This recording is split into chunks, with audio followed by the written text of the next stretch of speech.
So what is up, guys? Welcome back to another video on the channel. So for this particular video, I thought I'd do it in a different style, do it in a different format, and really just kind of sit down, break down my thoughts on basically why I quit online arbitrage. All right. And so with that being said, I'm going to go over a few of the reasons and some things why some of you may want to consider doing this, or it just depends on your long-term business goals as far as with the Amazon business and everything. But yeah, so without further ado, let's get straight into it and just deep down, sit back, grab your popcorn, and just listen to your boy, just talk his mind out, right? So yeah, so about my Amazon journey, I've been doing online arbitrage, retail arbitrage, wholesale, even wholesale dropship and eBay, like all that good stuff, right? So leading up to this point, I've just been grinding, hustling it out, putting in the work, putting in the hours, and really just chasing after the next product and everything, right? Learning the foundations, learning the business, and so by last year I was still like mostly OA with some wholesale in the business model. We were like 50-50 at a good point last year until one of my wholesalers that I worked with, we kind of had to cut ties. Well, they cut ties with us for unknown circumstances, or whatever you want to call it. And which really sucks, but it did open my eyes to basically being able to diversify into more suppliers, because that was definitely my fault and whatnot. But I say all this just so you guys have a little context of how the business has been, how our model looked like before, and just all that good stuff, right? So, but with that being said, so thanks, because of that situation that we had to pivot more into OA in order to make up for some of the purchases that we were making with that supplier, all right? And so, which sucks, right? Because that happened around July, when we had to really cut ties, or so, or June, I forgot the exact month or so. And so even though I did search for like another supplier or two, we were just cutting it real close in Q4 to where I didn't have the team to really dig deep into more of the catalog that we were offered at that time with the supplier. And so that being said, I finally got my first BA actually like a month or so later after that. Then I got my second BA after another month or two after that one. And so all in all, doing that, they were able to help speed up a lot of the OA process as far as sourcing, finding leads, and everything else, right? And so everything was good. We freaking were dominating OA mostly, and we still had like another supplier or two on hand that we used, but we didn't just have as many products to get from them, all right, if that makes sense. And so yeah, doing that, we were basically putting our capital into a lot of OA products, again, testing stuff, just seeing what's good. And yeah, I mean, like what do you call it? And so going into Q4, we did some heavy OA from certain OA sites where we could just buy like heavy deep 1,000 units, 2,000 units without any order cancellations and whatnot. So that was definitely a good part about doing OA at that moment. But yeah, and so going to 2023, Q4 is finally done. We're still doing some of that model and whatnot, but with time, come to realize that at a scale, OA can just become so like time consuming, right? Like it's like, because we do more wholesale now at this point, like we managed to just flip our model pretty back on track to wholesale. And just another thing too, I know in the realm of social media these days, wholesale seems to be like the secret sauce word, the hot word right now, or whatever they want to call it, the trending thing. And me, I never been the type of person to try to hop on like that stuff, just because that's not me. I'd rather just keep it real and stick with what I know and not. And so to me, wholesale has always been the long-term goal, okay? Even before I did like OA, RA, and everything else, my initial goal was always wholesale, all right? And I tried wholesale in the beginning of my journey with my $1,000 that I had saved up, which was kind of dumb, but a big lesson that taught me that, you need some capital to do wholesale. So unless you have like $10,000 or more, it's gonna be really hard to compete in wholesale. And so that being said, that's why I didn't continue doing wholesale, because I realized, that was gonna be a problem, an issue early on. And so that's why I pivoted to like RA, OA, and all that good stuff. But anyways, going back, I don't lose track with you guys, like I said. So yeah, we were doing OA, and yeah, like I said, at a certain scale, you kind of just like realized, you weigh out the pros, cons that come with OA at a certain scale. So around the beginning of the year, we only did like 40K or 50K, I believe, in the month of January. And then I believe February was a little bit better, but not by much. And it wasn't until like March, April, till we hit our first 6-figure month. And then every month after that, it's just been, absolutely great, which is good. Don't get me wrong. I cannot complain about 6-figure months. But that being said, though, at that scale, doing so much OA, it also takes up a lot of time because, you're having to track all your purchases. What did you receive? Tracking order numbers, getting back with customer service on this particular order, whether we received it, whether something went missing, or maybe they didn't have something in stock. And so now, especially for like bundles, it would suck the most because, if you need a 2-pack or something, and they only send you a certain amount of units for that, and you're missing like 3-4 units, then it sucks a lot because then you're just there like, crap, well, I have all this extra inventory because I'm missing the other, bundle of this. And so I can't move it, which sucks, right?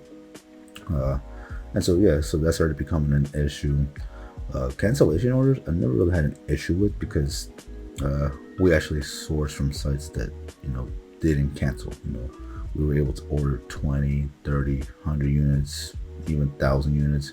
It's just really depending on the product. And so we were able to go deep, and that's something I really advise you guys do, is focus on sites that do not limit you. Or they do limit you, like Walmart, 12 units, but they allow you to keep ordering. And then, that's worth the time too.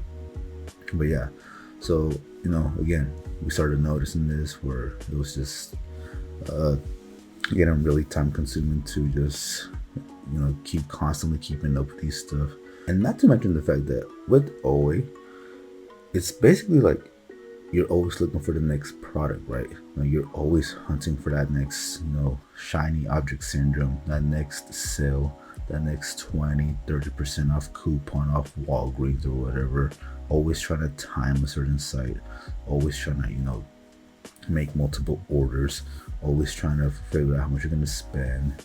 And then on top of that, you having to worry about, the same amount of sellers out there, the hundreds of other sellers who, they have the Discord groups, they have their lead list groups, they have their VAs sourcing these products on the same deals as you.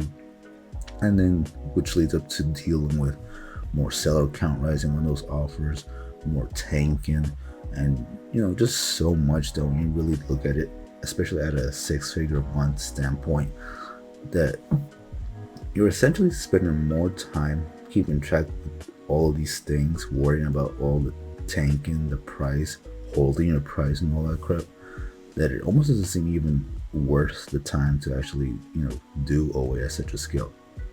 Now, keep in mind, I had, I still have 2 VAs actually that basically, that helped me during this time and still help me to this point with the wholesale. But for this particular reason, they've helped me with this, right? With sourcing and whatnot, helping me keep track of some of the admin stuff. But even then, it just seems like a lot of that resource into them too could have just gone into like just straight sourcing for something else. But instead, we're here chasing the next thing, always worried about what something's gonna tank. And again, it just becomes really tiring and draining because, and especially in 2023, there's almost no such thing as a replant in the OA game, right? Back when I started, you could definitely find some replants, buy them. They wouldn't tank too badly. You would let the competition sell out, and then you're back good on that listing. These days, man, I don't even think replants exist in the OA game these days.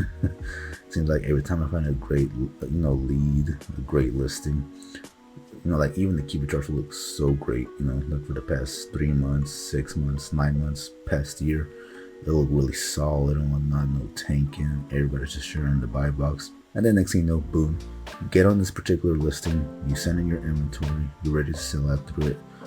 And it's dropping down by $1, $2, $5, whatever that price drop may be. And then you realize, what the hell? Didn't I just see this and it looked really solid? And next thing you know, boom, offer count up 5 people, 10 people, 15, 20. And so it's just insane, man. Like, dealing with all this crap with OA at such a scale, I mean, it's not worth the headache, it's a lot, because this is, man, it's so much headache at scale that if you have one listing tanking, next thing you know, you have 5, 10, and then you're deciding to basically either hold that inventory or try to sell it at a much smaller, gain. If even that, you might even be breaking even if you have to. And so, yeah, it's definitely just been a pain. There's creating barriers, making sure you maximize as much as possible. But man, still, just the fact that you have to deal with like a lot of the stuff tanking and just keeping track with that, it just did not seem worth it, right? It did not seem worth the time. And so long term, I always knew, like, hey, this is not sustainable. This is not something that I want to deal with long term. OA is okay and good if you want to, raise your capital, but at a certain point, you need to just switch it up and do something else, right? Like wholesale or even private label, if you can. And again, this is just me, okay? I'm not telling anybody, you should be doing this or you need to be doing this. At the end of the day, this is just my opinion. This is what I believe is good for me and our business. Because, there's OA sellers, larger OA sellers than me, who are doing this at scale, who do have a much wider team, like VAs and whatnot, who can manage things differently, have the right systems. And yeah, I could create those systems and build up that team. But it just seems like a lot of, initial capital and whatnot, resources to put into this, when if I could just do it into wholesale for like a quarter of what it takes to run an OA business at that scale, then why not do it like that, right? Why bother with OA at that such a grand scale?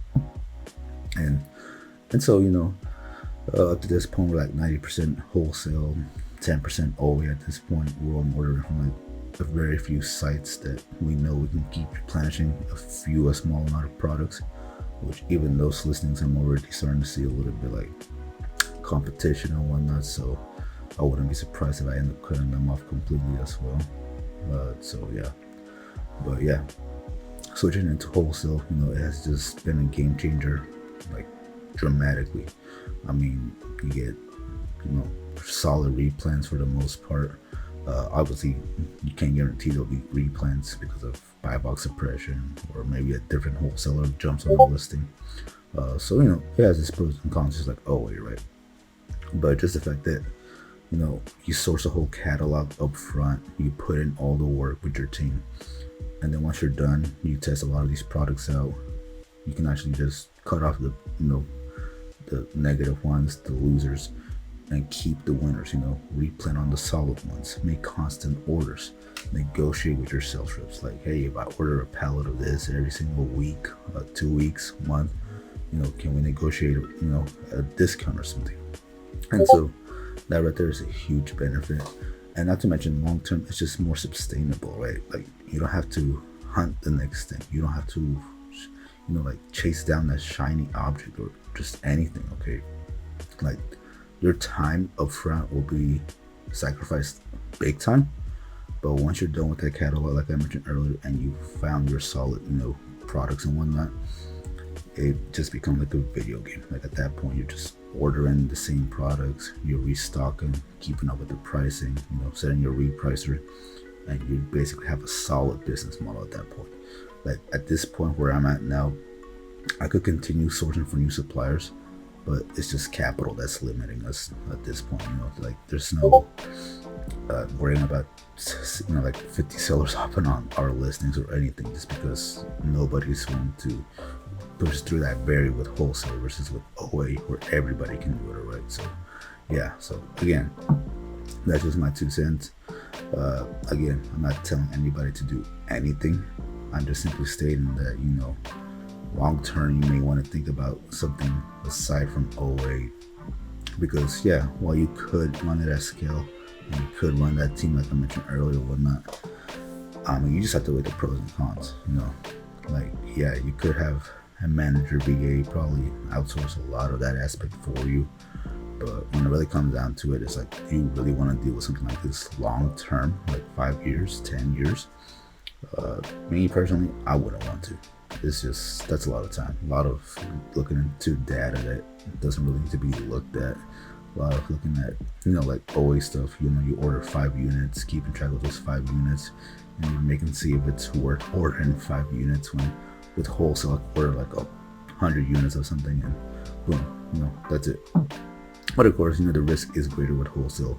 If you order 100 units and something happens, then you've added those 100 units, or most of it at least. Versus with OA, if you buy 5 units, then, it's just 5 units. So, yeah, there's that argument there, no doubt. And I don't blame anybody who doesn't want to transition into wholesale because of that risk right there, because the risk is greater if you're not careful with wholesale, okay, guys? So that is something I do want to touch on as well, is that you need to consider the risk factor when it comes to switching into wholesale versus coming from OA, is that your risk is greater when it comes to certain ASINs and whatnot, certain SKUs. So don't think it's just sunshine and rainbows because I'm saying it is, which it ain't, okay? So just something to think about as well. So know yourself, know how risk adverse if you are, whether you actually want to do this, or if you want to just maybe do like a 50-50 hybrid model of it, which I know some sellers are doing that, and I think that's perfectly fine. I think that's actually perfect for a lot of sellers, to do 50-50 OA wholesale. I think for most people that's probably a better option than just going 100% the other way, right? Like either way, sorry. So, but yeah, again, that's just my 2 cents. That's just some things that I highly consider you guys think about. And yeah, like I said, at the end of the day, this is your business. This is your long-term goal with the model. At the end of the day, only you know and can decide what's best for you and your business. All right. So, but anyways, that's just my TED talk for this episode. Hope you guys enjoyed the new format. Let me know if you guys want to see just more of this type of content and whatnot. If not, I can go back to like little 10-8-minute clips and whatnot, make it shorter and sweet. But yeah, so let me know what you guys think in the comment section below. All right, and as usual, that is it for this episode, and I will see you on the next one.